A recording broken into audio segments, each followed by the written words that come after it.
Thank you so much for listening to this special episode of the Erik Heijn Academy podcast. And today I'm going to talk with a guest who I introduce in a minute. But I want to mention a phrase, and that is, those who cannot remember the past are condemned to repeat it. And a sub-sentence of that is that today's training debates didn't come out of nowhere, and few people have witnessed and shaped the evolution of motor learning theory as closely as our guest today. And I know, Tim, you don't want to be placed on that, but I can say it right now. And you are a professor emeritus in the Department of Kinesiology. How do you say that in English? Kinesiology. Yes, at McMaster University in Hamilton, Ontario. You have a enormous CV, but you have published more than 140 research investigations in peer-reviewed psychology in kinesiology journals. You are the author of Motor Control and Everyday Action. You co-authored Motor Learning and Performance with Richard Schmidt, which I had in my Human Movement Science university program 30 years ago. Well, and you received a number of awards in honor of these efforts. And you're still I still see you in podcast. And before the podcast, I told you that 30 years ago I had this book in my first week in Human Movement Sciences, but it was the first edition, you told me. And that was the first edition of the book. Richard Schmidt, who we like to be called Dick, wrote a graduate level textbook in 1982 called Motor Control and Learning, and the second edition of that book came out in 1988. And the publisher of both books, Human Kinetics Publishers, the publisher was a man named Rainer Martens, who went to Dick after the second edition of the textbook came out and said, "We would like you to write an undergraduate book, a book that is less, fewer references and less research oriented and more just principles applied to motor learning." And Dick always referred to that as the red book because everything was red inside. And so he authored that book it was published in 1991. And not long after that, Dick moved out of academia. He was in the psychology department at UCLA in the mid-1990s and had an opportunity to work for an ergonomics company. And so he mostly moved out of academia teaching and was working in ergonomics and didn't really have time to work on revising those textbooks anymore.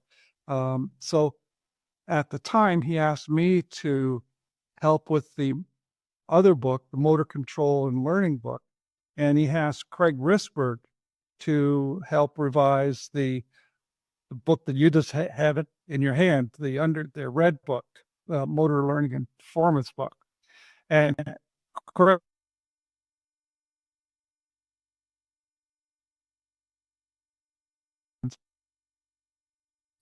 And after the fourth edition, Craig had retired and was no longer interested in revising it. And at that point, I forget what year, it was late 2000s and something. And so Dick asked me if I would come on board and revise that undergraduate textbook. but how did you? Before we move into the history part, how did you knew him? Yes, how did you knew him?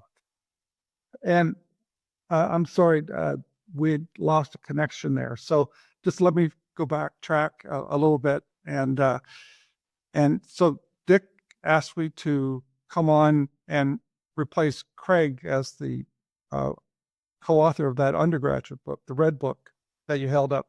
But Craig was a sports psychologist, and he had kind of taken the book in a little bit different direction than I was comfortable with. And I didn't feel comfortable in revising the work that Craig had done on the book just because I didn't really know kind of the direction and the area that Craig had taken it in. So I asked Dick that if we wanted me to help him revise it, could we revise the book that you just held up? So we went back to the original version of the book and started with that, and revised the original version rather than any of the subsequent editions. And so that's how that book got revised over the years. And it's now the 7th edition just came out last February. You can call it a classic, isn't it? I think so. It's definitely received a lot of citations over the years, and it has a certain theoretical role to it that not everybody buys into, but I think it offers an alternative way of viewing, a more traditional way of viewing motor learning and performance, for sure. And before, because I wanted to talk to you about the history of these theories and so on, so we can move. I want to talk in the next in a minute about, but I'm curious, how did you meet Richard Schmidt? So he was a little older than I was. So by the time I started going to conferences, which was in the late 1970s, he had already was well established as one of the premier researchers in that area. So he had started the journal Motor Behavior in 1969. He had written schema theory in 1975. His theory on impulse variability had come out in 1979. So by then he was, pinnacle of researchers. So when I started going to conferences, I would go and listen to every talk that he gave, and if I had a chance to speak to him afterwards, I would, I was kind of shy, but I would kind of, muster up some courage to talk to him, and in the 1980s, he got interested in doing learning research again, and at that time, I was doing, some learning research, and he was interested in some of the work that I was doing. So we kind of had some mutual things to talk about. And then over the years, we just became friendly and friends. And then in the mid 90s, I'll never forget, he asked me to lunch one day together. And during lunch, he asked me if I would be interested in coming on board as a co-author of the Motor Control and Learning book. And honestly, Eric, I could have fallen over off the chair, to be asked to do that was such an honor. And I, immediately agreed, not realizing how much work it was going to take. And it was a lot of work, but a labor of love, I must say.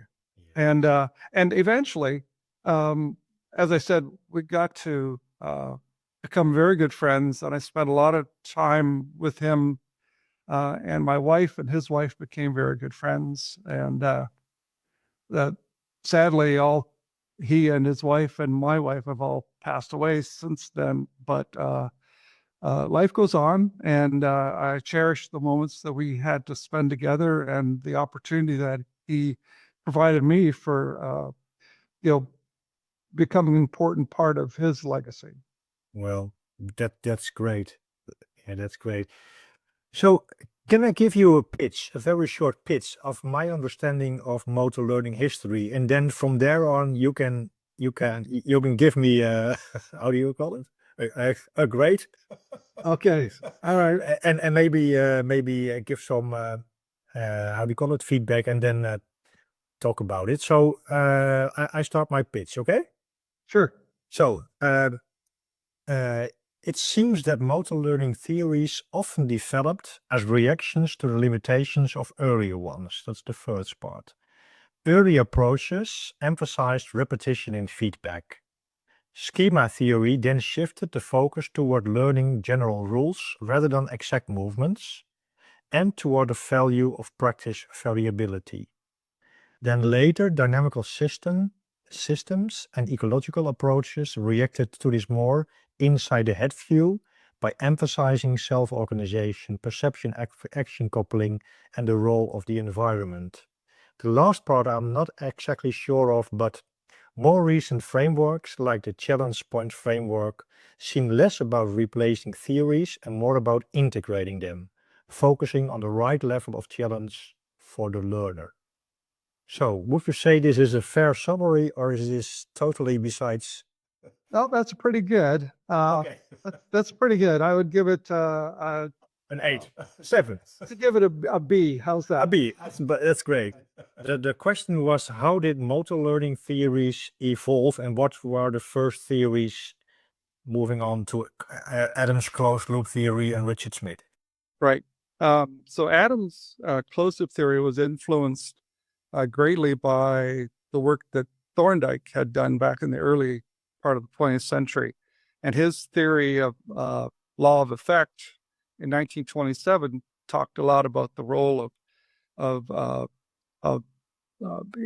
feedback, knowledge of results, the importance of repetition, and those and he used slow positioning movements, which was the basis for Adams' theory. So his ideas were very much influenced by what came before him. Another thing to put into context was that the motor learning research that was done during the 1950s was largely influenced by Hull's theory, drive theory, and drive theory, kind of went out of vogue in the early 1960s when the cognitive revolution in psychology started. And a lot of this research, by the way, at the time was done in psychology departments by psychologists. And motor learning really wasn't being done in physical education or kinesiology until later in the 1960s, when the cognitive psychologists stopped doing motor learning research and focused on issues such as memory and attention and perception.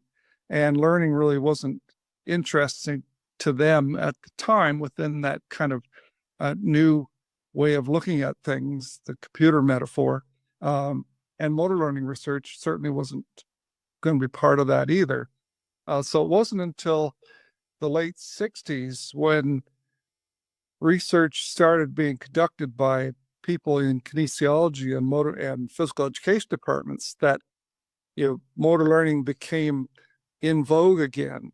And it was that time, it was that context that the publication of Adams' theory in 1971 and schema theory in 1975 became such a big deal, became important, because now it was being published by people who were interested in motor learning, who were in physical education and kinesiology departments, and who were publishing in journals that were specialized in related fields of motor control and motor learning. I take that back.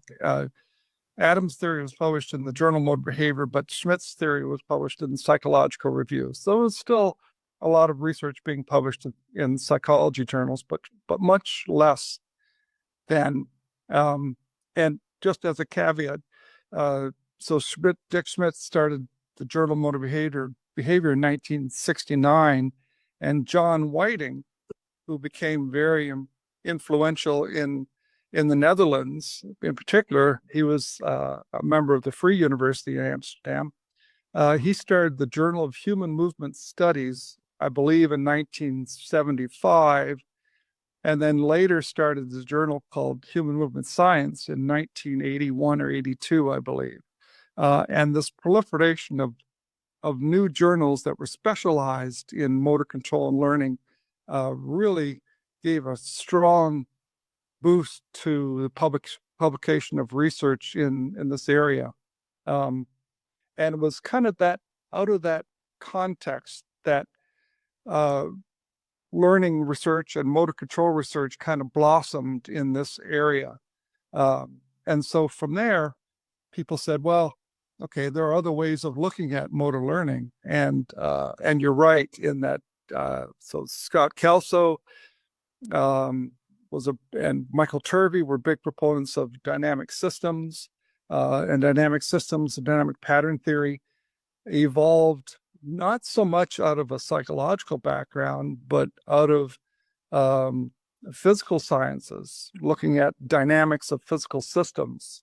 And so its background was much more oriented towards understanding variability and change and nonlinearity related to how physical systems work. And then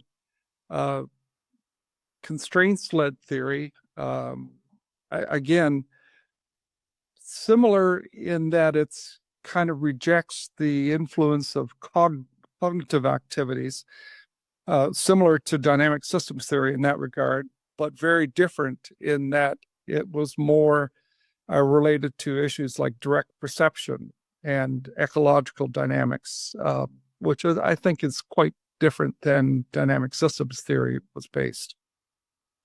And so those two have grown and influenced researchers in a very different way, and looked at learning in a very different way.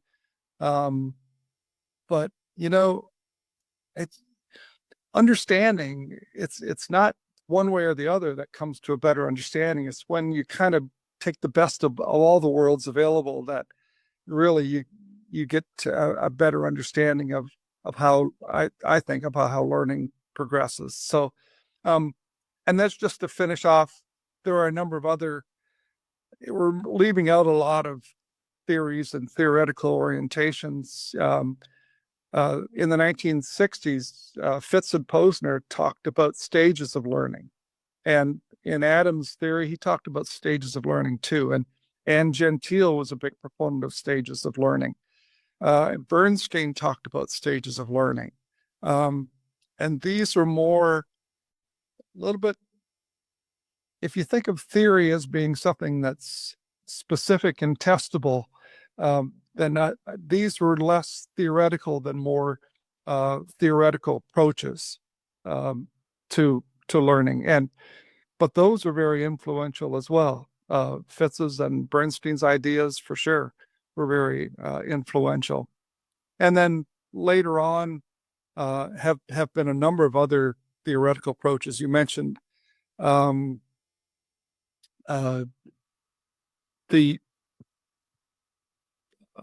I'm blocking on I'm blocking on a theoretical approach that I was a co-author of. Maybe the challenge point? Challenge point, yeah, thank you. The challenge point framework, which really isn't a theory, it's more of was presented more as a research approach, if you will, which I think has been misinterpreted over the years and misquoted sometimes over the years as being a theory.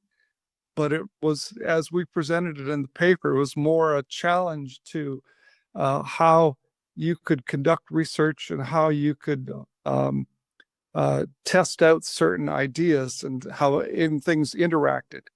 And people, I think, have misinterpreted that to be actually a theory of how to conduct coaching and instruction and that. And I think if your students and people who are watching this were to go back and read some of the original work, you realize it's presented in a much different way than that.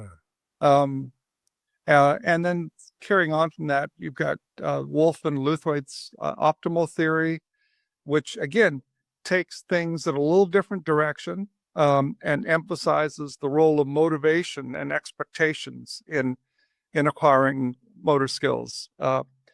Something that's has a very unique approach to learning that the other theories don't have. And I would say that all of those have unique approaches as well, none being perfect explanation of the learning process in itself, but adding a nice little piece to the puzzle, as it were. Can we go back to the theories and just for my students, first year students, and try to take some core message out of them? So, for example, the first learning approaches with repetition and feedback from Thorndike. Is it correct that it is all about that one core thing about that is, how do you say it? Positive, how do you call it? If you give positive feedback, behavior will be displayed again. I'm not sure how to say it. Yeah, the idea in Thorndike's view was the idea that behaviors that are rewarded are likely to be repeated again. Yes. And the act of repetition would bring about the learning process. And Adams, I agreed with that to a degree, that the repetition of correct behaviors would increase the probability of that happening in the future. The thing that Adams disagreed with is that when getting feedback, when you get error feedback, you tend to change behavior rather than repeat behaviors. So his idea was that both errors and correct movements are both important for learning. Movements would tend to strengthen the memory trace, that he called it. Incorrect movements resulted in feedback that allowed you to use to make correct movements, which then strengthen the memory trace. So yeah, his wrinkle was different than Thorndike, but still had the main ingredients that Thorndike had with regard to the learning process, that once you made correct movements, continue to make correct movements, that would strengthen the memory trace. And then came Schmidt with his schema theory, which, if I'm correct, but please correct me, is a kind of information-based approach, and where you build cognitive schemes. But was the schema theory an answer to Adams in a certain way, or? Yeah, it was a reaction to Adams. And first of all, just a little history. Dick Schmidt, when he was doing his PhD, worked very closely with Jack Adams. They were at the same university and was very influenced by Jack in his approach to studying motor skills. And they were lifelong friends. So it wasn't like he was, saying something bad about Adams, but rather he was taking Adams' theory and moving it in a different direction. First of all, Adams' theory was based on slow positioning movements, and his theory was built on research using slow positioning movements. And so Schmidt's schema theory was based on slow positioning movements and fast movements, ballistic movements that could be under the control of a generalized motor program, was his idea. And that the generalized motor program was the basis for producing rapid movements, the timing of rapid movements, and the invariant features of relative timing. And the schema itself was a second memory concept that was used to parameterize or add parameters to the generalized motor program. And the schema itself was meant to be very broadly based, in that you should be able to produce a wide range of, let's say, throwing distances. You want to throw it javelin short, you want to throw it long. You should be able to use the schema to parameterize different distances along the way. So it was meant to be much more generalizable in itself. And according to Schmidt, it reduced the memory storage that was required for motor programs, and allowed much more generalizability to actions you'd never produced before. If you had a schema for throwing something 10, 20, and 30 yards or meters, you should be able to interpolate those to be able to throw 15 and 25, even if you've never done that before. So the idea was that schema allowed for more generalizability. You didn't have to have a memory trace for something specifically done before in order to be skillful at doing that. And is it correct? Oh, sorry, I have a question, two questions in one. The first is that, is a schema like mental models we use in military police and emergency medicine, where they talk about mental models, like a kind of generalized pattern recognition and so on. Right.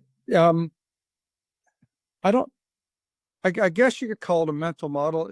He used the terms, and again, his ideas were somewhat based on some of the research that was current at the time. And that research that was current at the time used the terms prototype formation and abstract reasoning. So something that a prototype is something from which many different versions can evolve. It's kind of the average of all the different versions, if you will. Yeah. So the schema in his case was this prototype that you could use to generalize to a lot of different things. So I would call it an abstract mental model or a prototypical mental model, if you would. And for students or coaches, what is the main practical application of schema theory? My memory from being in human movement sciences school was a lot of variation. That's right. The idea of building a schema is that the more variability that you have, the stronger the schema will be, because it has more. I like to think of it in terms of a statistical regression model. The ability of a regression model to predict depends upon the number of data points that you have in it and the variability of data points that you have in it. If all your data is clumped around the mean, then being able to predict beyond the mean is going to be much less precise than if your variability is much wider in building your regression model. So it's that notion of variability that was a strength of schema theory, I thought, in terms of its practical application to coaching and instruction. And what was the follow-up then? Because in my short-term memory, we went from the cognitive approach, so to speak, to suddenly there was the kind of ecological approach where... I'll take one exception to that, or one interjection to that, if I will. Yeah, great. Well, so schema theory talked about variability, but it didn't talk about how variability was to be implemented. Okay, so schema theory was published in 1979, and 4 years later, in 1979, schema theory in 75, 4 years later in 79, John Shea and Robin Morgan published an experiment on contextual interference. And I know that you talked with Professor Schulhorn about these ideas before, and variability and how variability is constructed, whether it's random practice or directed practice in certain schedules. You can have variable practice, but if it's in a blocked or drill type order, it's going to be much less effective than random or interleaved type of practice. And that went counter to schema theory, because theory didn't predict or didn't account for why the same amount of variability would result in widely different learning. And so it was incapable of understanding why contextual interference effects occurred. So now you had to go outside of schema theory and talk about, well, why is this going on? And at the time I was doing my PhD, and I did my PhD on these ideas of random and block practice. And both the work that I did with Dick McGill and the work that John Shea and Robin Morgan did kind of took the argument in much more towards a cognitive explanation, that you've got mental effort involved here that allows the variability to come through in a much stronger learning fashion than in a block type of practice. Yeah. so why I interjected what you said is that, in reaction to schema theory, you've got, a cognitive explanation going in one direction, which takes learning studies now into a much more cognitive direction. And then around the same time, you get the dynamic systems theory ideas coming out. So in the early 1980s was a very exciting time for learning research, because you've got, schema theory still fresh in people's minds. You've got contextual interference going on. And in the early 1980s, Schmidt and his colleagues came out with this idea of the laws of learning are now much different than when we used to think about them. So people are now excited about doing feedback research, augmented feedback research. And then Kelso and colleagues, and Turvey and have got dynamic systems coming in. So now you've got that influence as well. And it was an extremely exciting time to be involved in research, for sure. But since you are the co-author of the follow-up of these books, did you how do you call it? What was your relation to your earlier work? Because you changed also, Uh, or not? I don't think I changed. I think I think you have to change. If you don't change, you're kind of stagnant, and that's no good for research. So I think you have to change your views on how things go based on new research. But I I'm still interested in contextual interference. I still read, the research. I read Professor Schorholm's research. I read, I try to expand my ideas. I read research on forward modeling and how inferential ideas affect learning. I try to understand the work that's being done on dynamic systems and constraints-based frameworks, and I think that you try to adjust your views based on what you read, or not. Sometimes you kind of reject ideas too, but I try to stay flexible. And if I had to place you in one bucket, what are you the contextual interference man, or are you the whatever the Yeah, I would say my main interest has always been in learning, and certainly in a cognitive orientation, if you would. So how so first of all, random practice, there's nothing mysterious about random or magical about random practice, for example, or interleaving. That's got nothing to do with it in my mind. It's what random practice or interleaving encourages the learner to do that is the real important thing. And to me, what it encourages the learner to do is make more mental effort when they're learning. But you can get that in a lot of different ways. You can get that increased mental effort through the ways you provide feedback, the ways you provide instruction, through attentional resources. You can encourage it through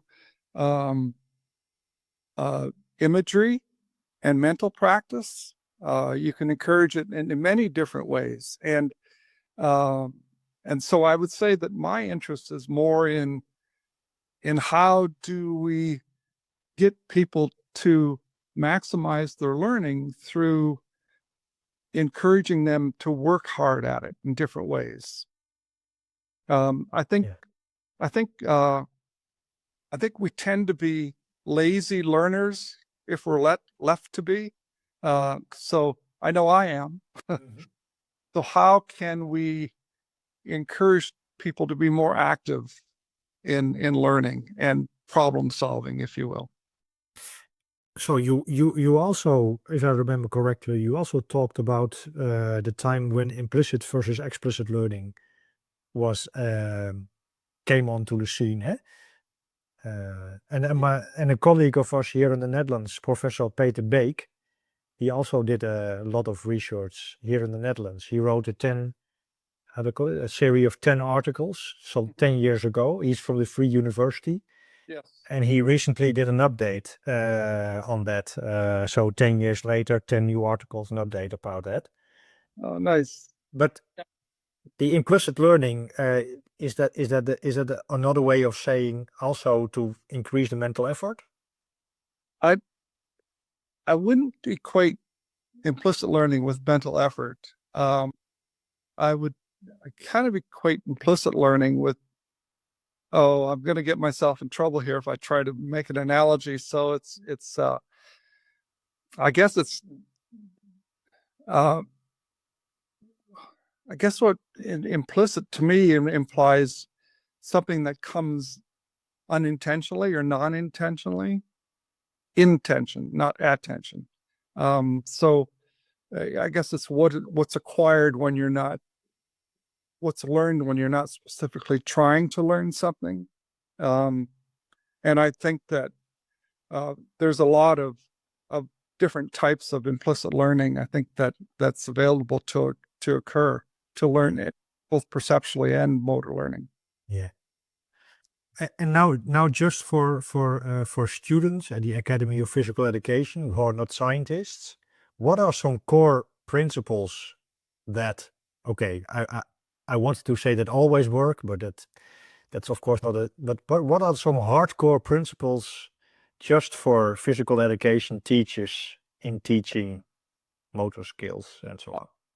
It's funny you asked that. I wrote probably the last research article I've written, was for a police journal, a police magazine called Tactical Edge. And it was on principles of learning and memory that could apply to police work. And I think I wrote about 5 or 6 different principles. Let us jot them down here. One was on spacing of repetitions, spacing of practice. And the term spacing comes from psychology, but it's probably one of the most impactful factors in memory that you can do. And if you're going to study material twice, then the longer the time between the 2 study periods, the more beneficial long-term effect on has in memory. And that's true for motor skills as well, although we practice things over and over and over many times. But the better you can space out the practice, the more impactful it's going to have in the long term, not the short term. If you want to cram for an exam, then short-term cramming is good for very short-term retention, but it's not going to do you very well for long-term retention. So can I misuse this for our police departments? because what is better? Is it 5 times a year a whole day, or 10 times a year, 10 times a year a half day? For people who have all the skills. I'm not sure I understood your question, but if you're going to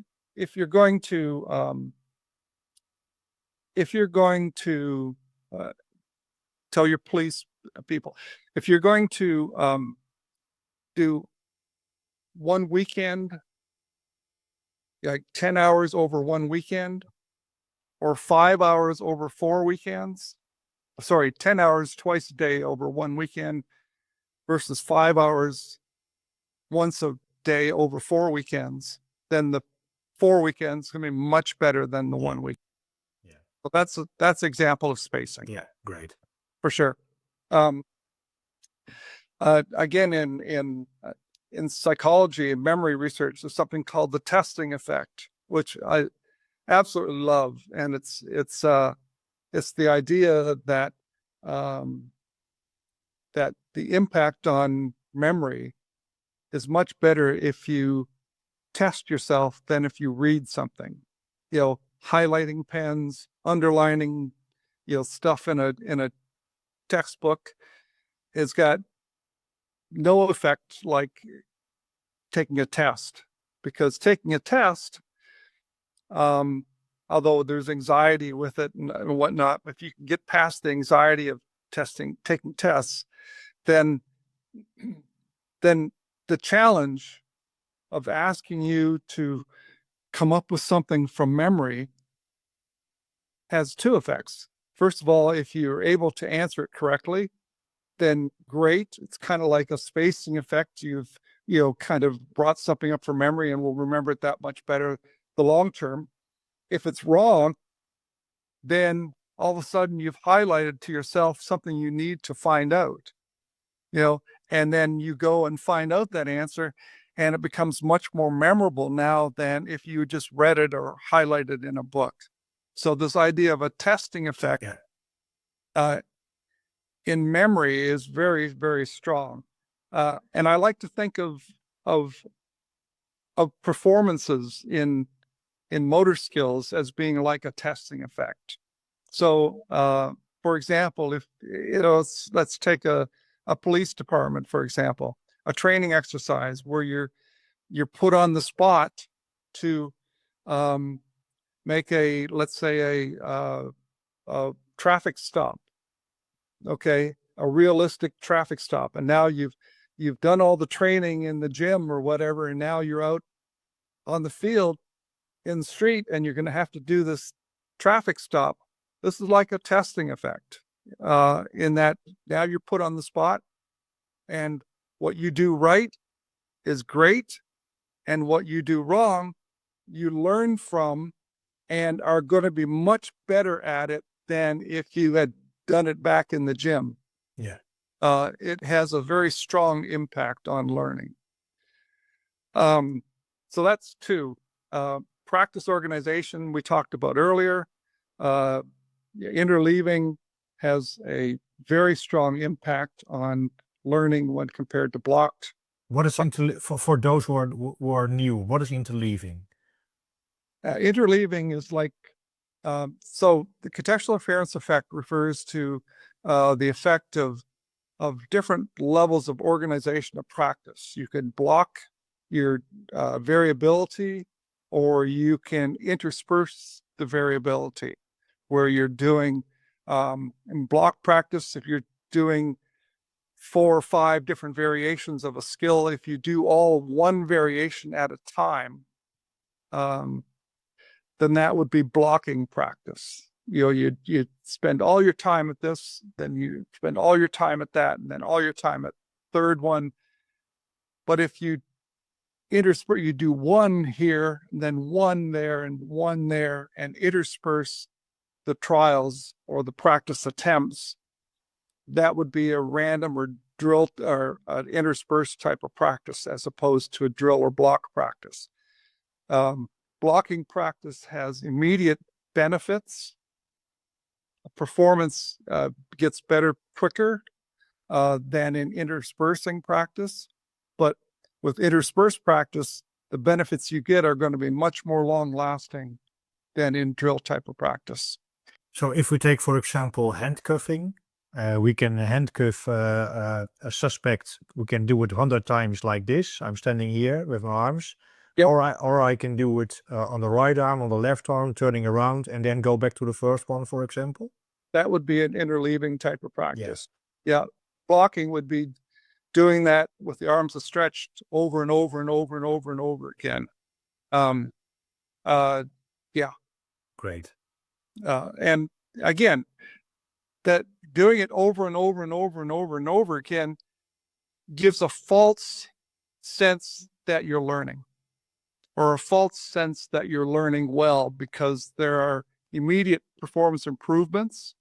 The problem is those immediate performance improvements oftentimes go away very quickly. Yeah. Interleaving, just because you're not doing it in a repetitive way, tends to slow down the observed progress.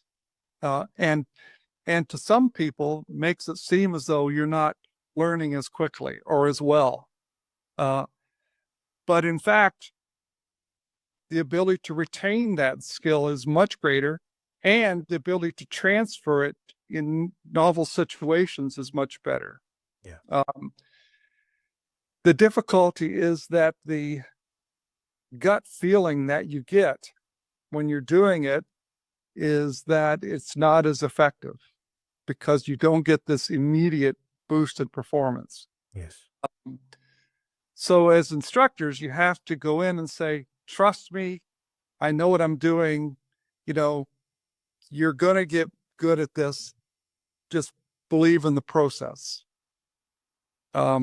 And again, it's a principle I think that over 40 years of research has shown to be pretty strong.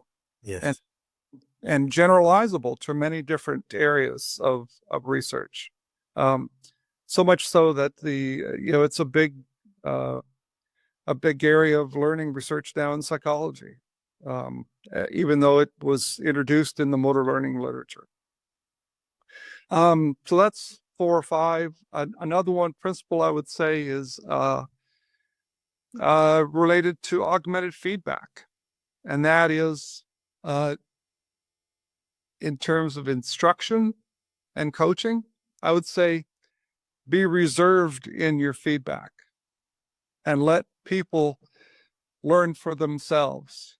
I like to think of a principle of augmented feedback being like a dictionary, even though dictionaries are kind of old fashioned now. We don't really use dictionaries very much, but if you did, you don't go to a dictionary to look up the spelling of a word every time you're questioned. Every time you write a word, you don't look up the spelling. You know when it's spelled incorrectly, you know when it's not spelled correctly, and you know when it is spelled correctly. And you only go to a dictionary when you're unsure of whether it's spelled correctly or not. Well, the dictionary is like what I think a coach should be. They're there to help you when you are uncertain of what's going on. If you do something and you are uncertain about how accurate it was or how skillful it was, then the first thing you should do is try to figure out for yourself what went wrong or why it went wrong. And when you've exhausted all your own self-analysis, that's a good time to go to someone like a coach or an instructor. And the reason is because you need to be able to self-analyze. A police officer won't have an instructor standing behind them when they're out on the street. They need to have their own wits about them. They need their own person inside telling them what's right or wrong, or what they should be doing when they're doing something wrong. You not have this person behind you. So augmented feedback, if it's not given immediately, that's a good thing, because it gives the learner a chance to rely upon their own self-organization, self-analysis, if you will. And feedback now becomes either, rather than automatically given the information, that feedback now becomes either a confirmation that the learner was correct in how they self-analyzed, or it becomes corrective in that now it helps the learner to better understand what their own self-analysis, where it was wrong. And do you have any suggestions about, you wrote a lot about it in all your books, but do you have any suggestions suggestions about how to deliver the feedback, because I can give a correction, I can ask questions. Yeah, are there any principles you like? Yeah, you just mentioned it. I think the very first question would be, what do you, as an instructor, I would say, go back to the student and say, what do you think went wrong? What do you think happened there? Or why do you think this went wrong? Or what was good about it? And what went wrong? And I'll take that even further. As another principle, observational learning is a great tool for learning, in that if you have a group of people, and you rarely work with just one student, you often work with groups of students. And now there's a perfect opportunity to use that question that the instructor has. So you have one student, for example, who's performing an activity, saying handcuffing. And now you have other students watching that person do the handcuffing. And now, as an instructor, you can say to the students who are watching, tell me what went wrong there, or what did they do correct, or what did they do incorrectly? So now you can use that question to probe people's own self-analysis, or their analysis of what they're watching. And it's this engagement in the learning process, rather than, always coming in with the gold standard answer, that really engages learning. And now the instructor can become that gold standard. When all the analysis has been vocalized and people have said, well, I think they did this or that or the other thing, then now that's the time when the instructor can say, okay, you're right in this. You're a little bit wrong here, and you're kind of off base in this part, And now, having gone through the process of trying to come up with the answer, now the impact of the instructor's answer becomes much more long-term, has a much stronger long-term effect on learning, I think. Yeah, great. That's a great point. So to recap, we have delayed feedback, or playing with feedback. Delayed feedback, and during the delay, Yeah. The self-analysis. Yeah. Was there any other principle in the Technical Edge magazine we didn't?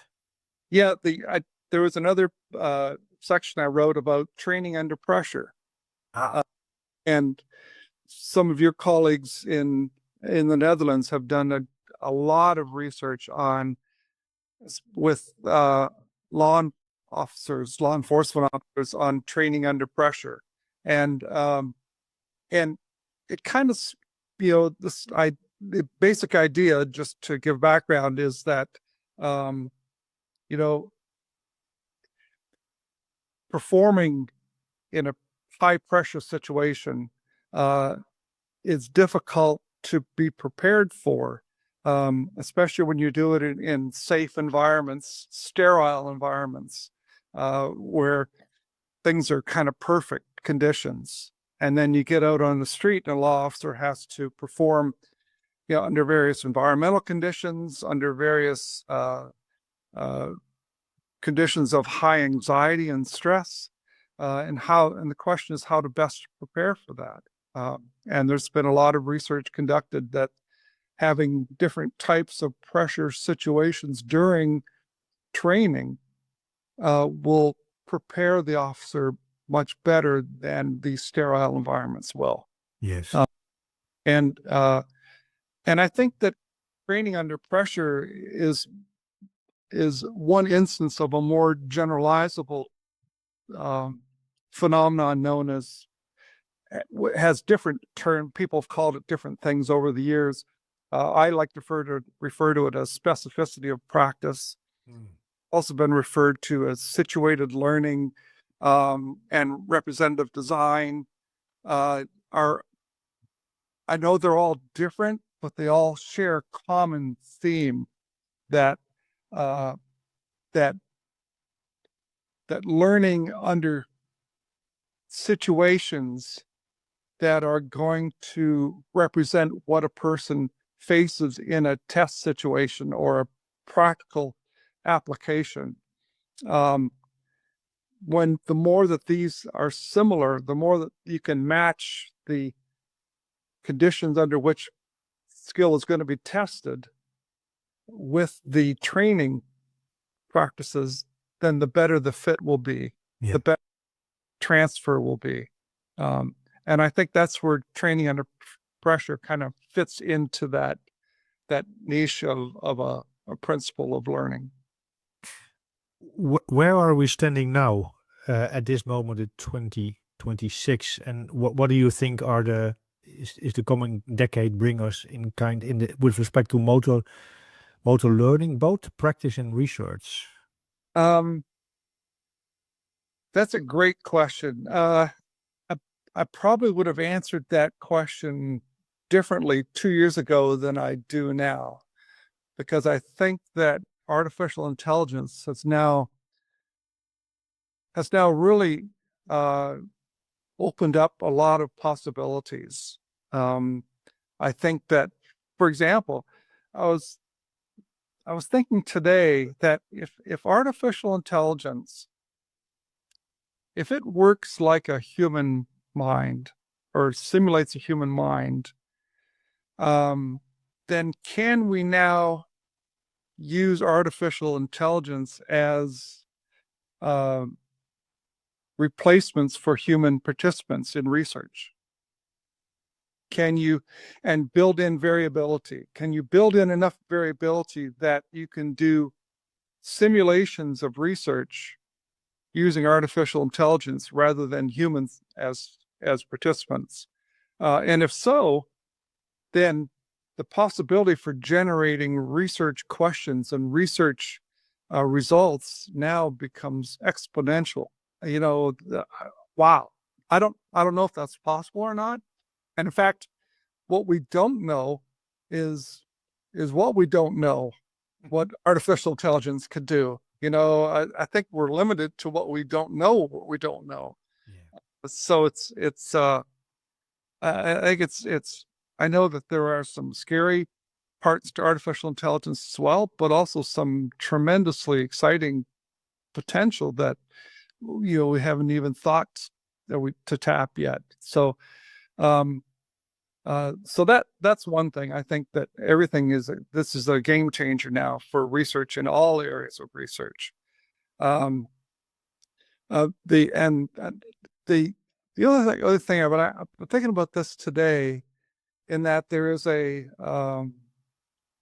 what comes with artificial intelligence, and not just AI, but more and more lately with our ability to summarize research, is that I think students have lost I'm not going to put it on students, but I think that in general, we tend to forget to read the original sources. And I think sometimes the summaries and the rewriting of history, it's not always 100% accurate. And it's always good to go back and read the original source again. And I'll give you a good example. We talked about this earlier. The term variability practice. I'm pretty sure, I'm 95% sure that Richard Schmidt, Dick, never used the term variability practice in schema theory paper itself. In fact, I think it was one of his students, Sue Moxley, turned the coin variability of practice in one of the studies that she did as a student of Dick's. But the term variability of practice itself, as that term, was never actually used at the schema theory paper. So that's just one small example. But I'd like to be as accurate as I can when I report research. So I try to go back and read original research as much as I can. I just, a couple of weeks ago, I reread two papers by journals are now at your fingertips, which is great. But I reread the original papers by Bryan and Harter on learning telegraphic language. They were published in 1895 and 1897 and 1899. And those are available as PDFs, Wow. now. So it's great to go back and read the original research. So so I would say that what things have changed now is we've become so dependent on what other people say people said that Yeah. we tend not to read the original sources, and for that reason things get changed maybe beyond what was originally stated. I have to admit, in the Netherlands, there's a professor, Erik Serder. He's a neuroscientist, and he talks about AI as, how does he call it? Well, his message is you become lazy and stupid with too much AI. And I have to admit, sometimes then there is a meta analysis, and I have less time. Then I put it in ChatGPT, and I say it in a simple language to me. Yes. Then I have such a briefing. I check, but the effort to really read a paper is different. Yes, that's right. And unfortunately, the way AI summarizes it, if you don't know what was really said, then you have no reason to question what AI says it says. Yes. So sometimes you just have to, put the effort in. Yeah. Maybe a very short questions at the end. What was the most inspiring period of your research, or maybe inspiring persons? Oh,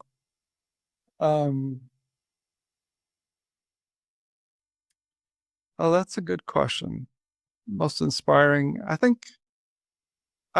You know what? I would say working with my graduate students, they inspired me, and their energy, I think, really, helped me to carry on and continue. And so I think working with other people really was, for me, the most inspiring thing I find myself a little lazier now being retired, so I have to try and push myself a bit to stay focused on research. But yeah, having students around, undergraduates and graduate students, was probably the most inspiring thing for me. And do you have any research or life advice for young men like me in the beginning 50s with regard to their profession? Well, you know what? We are so lucky. I think we are so lucky in that. So been retired for 10 years now, and I still get excited to read new papers, read new research, to think about new ideas related to research. And I think you and I are the same in that this is not just a job, but it's a lifelong passion.